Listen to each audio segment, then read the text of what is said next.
spent in a miserable way.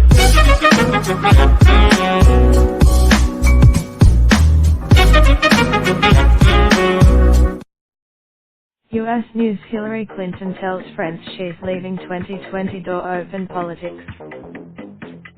1. Still with her, Hillary Clinton may not be ready to give up on her Oval Office dreams, CNN's Jeff Delaney reports. Clinton.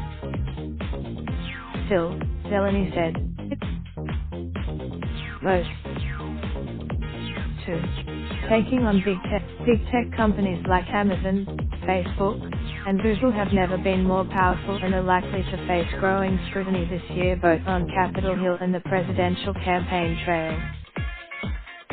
New York Times reporter Asset Herndon said some candidates are more passionate about the issue than others.